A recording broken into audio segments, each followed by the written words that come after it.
So there have been a lot of Islamic Republic geeks out there asking us for our breakdown of the Islamic Republic of Iran. So Sia has explained to me how it works, and I'm going to see if I'm capable of explaining to you the structure of the Islamic Republic of Iran. So we have the top level here of power. And at the very top of this pyramid is the supreme leader, or what we might know as the Ayatollah. He has absolute power within the system. All right? Iran has a constitution, but you get 3 guesses who it doesn't apply to. Who? Supreme leader. Now, before we talk about the structure of the Islamic Republic and the main body, we'll talk about the most important group that actually lies outside the body, which is our Revolutionary Guard. They are incredibly powerful. Why? They have guns. Not just that. Think of them as an ideological military force that's actually parallel to the regular military.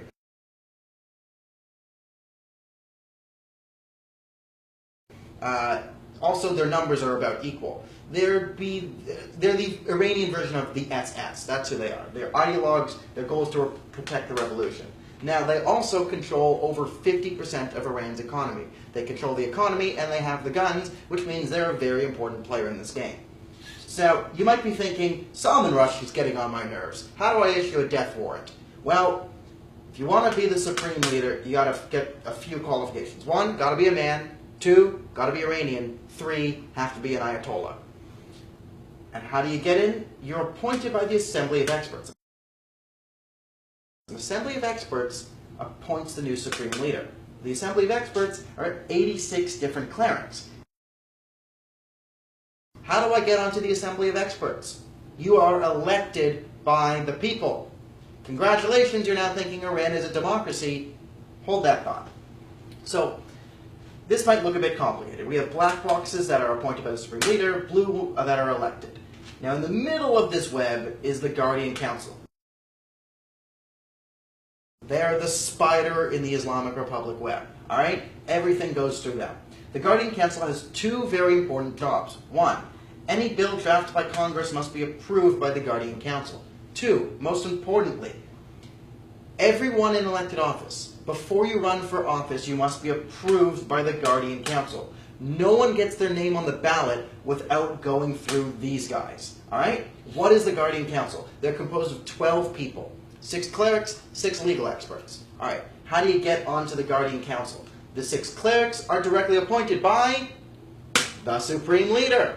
The 6 legal experts are appointed by the head of the judiciary, who is, wait for it, appointed by the supreme leader, which means all 12 Guardian Council members come from the supreme leader, and they get to choose the Assembly of Experts, which appoints the supreme leader. Ergo, the supreme leader appoints the supreme leader. Seems like a pretty good system if you're on the top. Now, we hear a lot about elections in Iran. They're pretty important, right? Those are all presidential elections. So the president is elected. These are your Ahmadinejad types. So a presidential election is important because the president actually does have some real power in the system. He is executive. He can appoint certain people within the government, not everyone, and there's a certain limit. But his power also comes from the people. He has the power of saying, well, 20 million people voted for me, so. This is why the president and the supreme leader are always in conflict, because he has absolute power, but he has some power, which is people with absolute power don't like anyone else having power as a general rule. Now keep in mind, when you have a president, he is first screened by the Guardian Council, which means supreme leader. So it's not like he's coming completely out of a vacuum. You might be thinking, okay, so if everything's controlled by the supreme leader, why do people even vote in Iran? Siavash. Yeah, that's a very good question. You see, all these people within the body of Islamic Republic, they all have their own agendas, and they all want more share.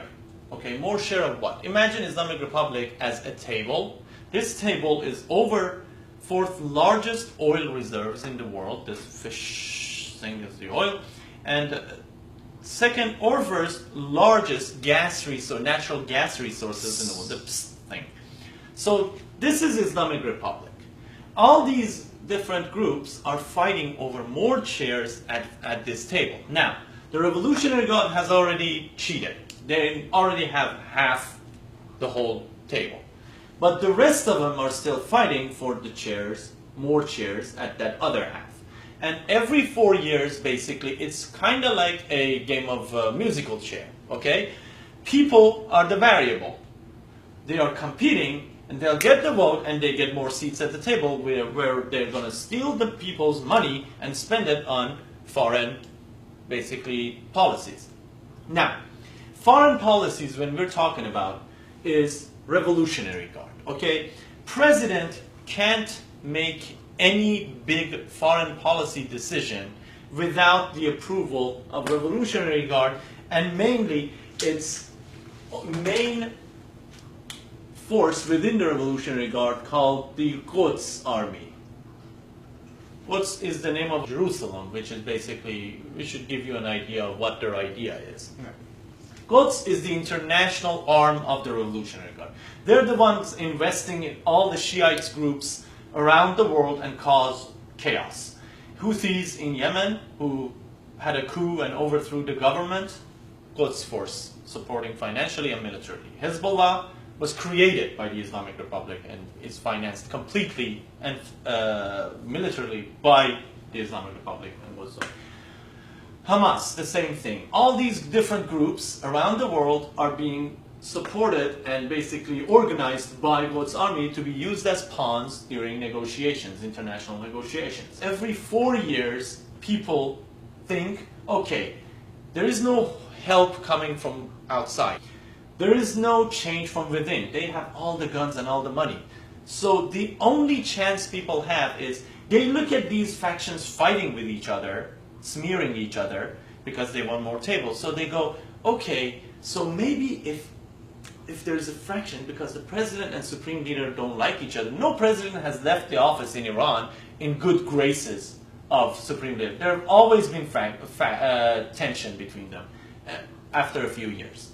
So if we support this guy who supreme leader doesn't like, maybe there's a friction happening here, and the fraction basically becomes bigger and bigger and causes a change within the system. That's the idea, and that's the idea of most people who go vote in these elections, and they usually vote for the guy who is furthest away, in their opinion, from the supreme leader.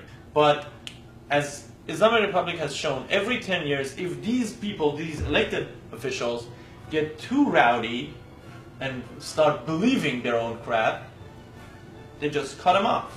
Every 10 years, a huge chunk of Islamic Republic's body has been cleansed and thrown away, and they've never been allowed back into the system. They elected a reformer. Yeah, reformer. That's the best joke ever.